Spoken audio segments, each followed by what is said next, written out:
Good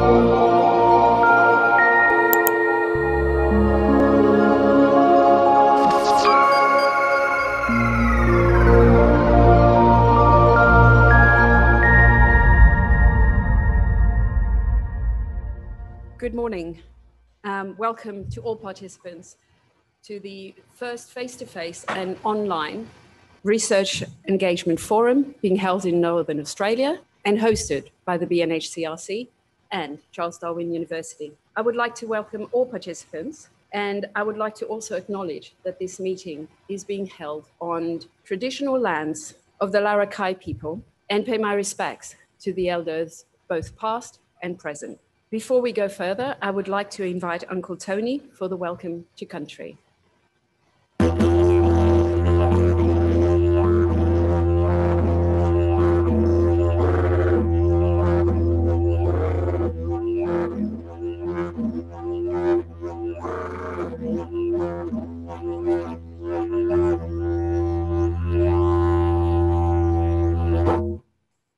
Menang Gurugwa Batua.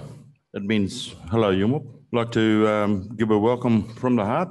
Galwa Darniki, Gulumberigan, Larakia, Durala, Darbanongalinya, Warren, Duan. Batua, Bergud, Batua, Beraru. I basically said from the heart, you are all connected. We'll go from there. So, Mamak Batua. I would also like to extend a very special welcome to Mike Borsing, to Ken Bolge, Tony Hazel, and the senior elders. This forum is an opportunity for us to link projects from across the CRC program to the research and a research program into Northern Australia, and continuing the work that has been started from some time back until last year. Many of the projects that the CRC has begun are now nearing completion. However, some like the Smurf have received additional funding. Towards the end of today's forum, you will hear from the cultural land management project that's been funded by the CRC following the Black Summer fires. You'll also hear from the Bushfire Natural Hazards CRC CEO, Richard Thornton. Some recent utilisation outcomes that have come from our research projects have included the Australia Disaster Resilience Index website, which is now live, called ADRI, the Inquiries Database, the Recovery Capitals, which is called RECAP for short, and tools for volunteering. Some of the upcoming utilisation outcomes also include the Firepedia, the Economics Assessment Tools, and decision-making training program. From the Tactical Research Fund, which we have, there is one project called Maintaining Good Mental Health in Young Volunteers and Preparing Emergency Services for Operations in a Climate-Challenged World, Climate Scenarios for Emergency Services. And now, without further ado, I'd like you to hear from Professor Jeremy Russell-Smith himself. Thank you. Good morning, everyone. This is a pre-recording. It's Jeremy Russell-Smith here, and I'm going to provide a background context to the relationship we've had between the series of projects being undertaken as a partnership involving Charles Darwin University, North Australian Indigenous Land and Sea Management Alliance, Aboriginal Research Practitioners Network, and the CRC, and particularly focused around a series of projects under the broad title of Building Capacity in North Australian Remote, and for remote, you can take Indigenous communities, over the 7-year period of this research engagement from 2014 to 2020. And here I'm just going to provide a context for the research program. As well as the researchers themselves, it's also involved a large number of North Australian remote communities, ranger groups, and emergency management agency personnel from across the north. This is the demographic setting of the distribution of remote Indigenous communities. Obviously a lot of people around Cairns and Darwin, etc., but scattered across the landscape. And this is a slightly modified form, looking at the communities, larger ones, 100 to 1,000 minimum size, but putting it in the context of Aboriginal rights to land, both through freehold types of tenure and native title tenure. And importantly, we're talking about 2/3 of Northern Australia is actually under some form of Indigenous title.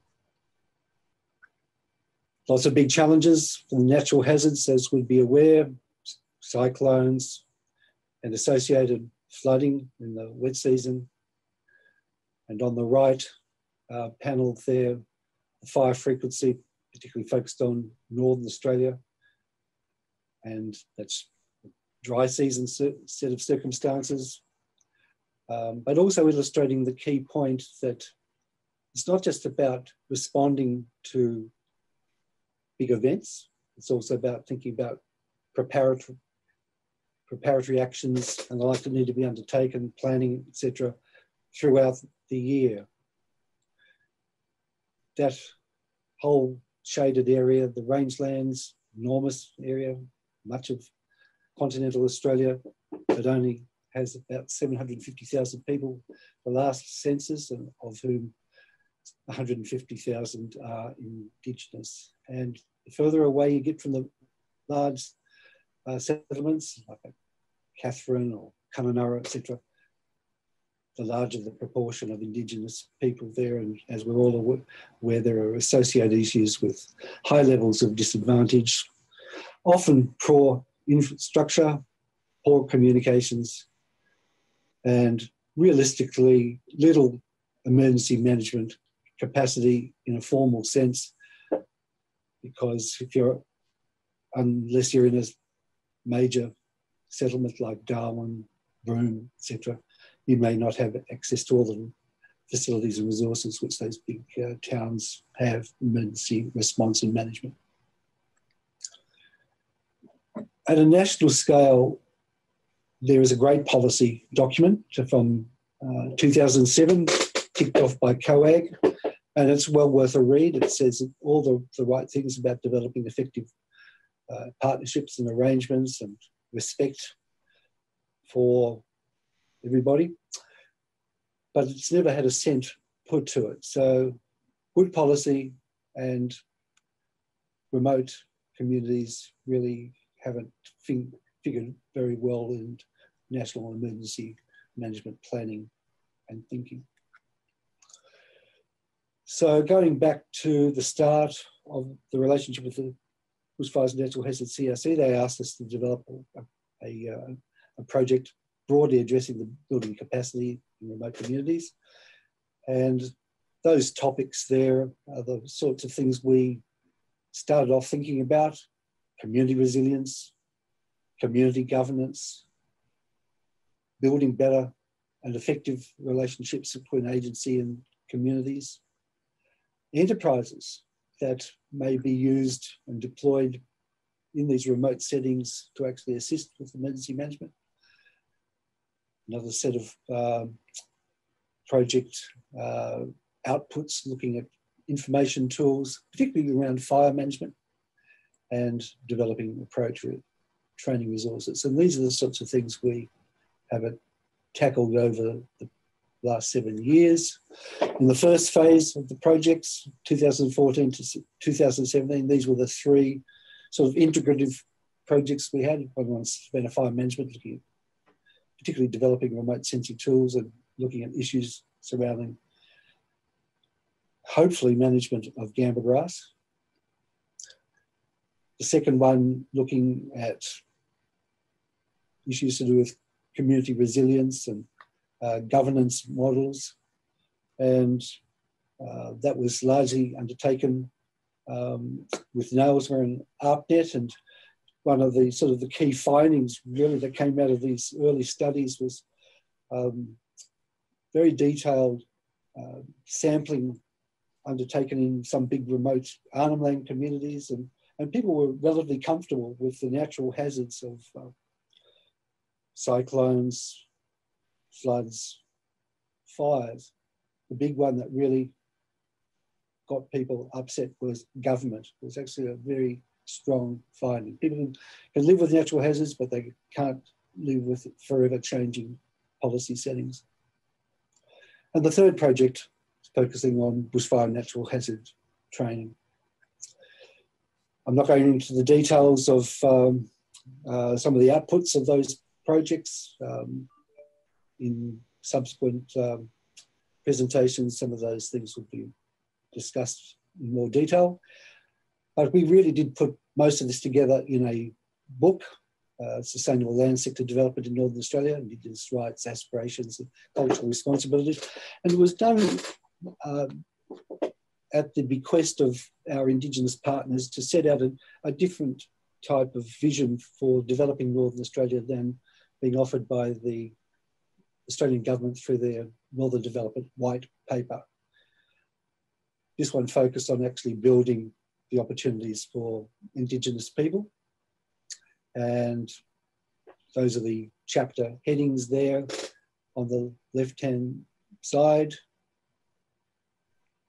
And it is appropriate to say that all the required outputs that were in the CRC projects at the time actually get canvassed within the narrative of this book. It was particularly focused, I'd say, around understanding resilience and opportunities for building opportunities in remote communities and thinking through the issues of how Indigenous range groups would help deliver that. In the second phase, we've been focused on two projects which really flowed on from out of the first set of undertakings. And one was really looking at scenario planning for remote community risk and asking people in different communities about what they currently undertake with respect to their emergency management or don't undertake, as the case may be, and where would they like to go. And we're going to hear more about that in subsequent talks as well. And developing effective emergency management partnerships. And here we've focused particularly on Gallowinku, otherwise known as capital Elcho Island, and Ramangining, Northeast Island Land. Both of those large communities, over 1,000 people, more or less, getting smashed within months by two cyclones, Lam and Nathan, and the issues around the response to that and the rebuilding afterwards, and what people in those communities actually thought how in the future they would like to better be represented in the ways those undertakings were made, both in preparation and in response, and looking at how to build or rebuild the community governance. Again, that's going to be discussed in a subsequent talk. As well as those main projects, we've had some, what I've described here as ancillary projects, funding from the CRC, looking at the uptake of some of the ideas coming out of those projects. And one, the top one there is very current because just yesterday, this workshop was undertaken with senior agency staff and remote community leaders from across North Australia, looking at the opportunities, the situation that currently exists and where we might want to go into the future. And that'll be reported on in a subsequent talk. Likewise, a utilisation project focusing on the Savannah and Rangelands Monitoring and Evaluation Reporting Framework. It's a tool that will go with the North Australian Fire Information System, and Andrew Edwards will talk about that next.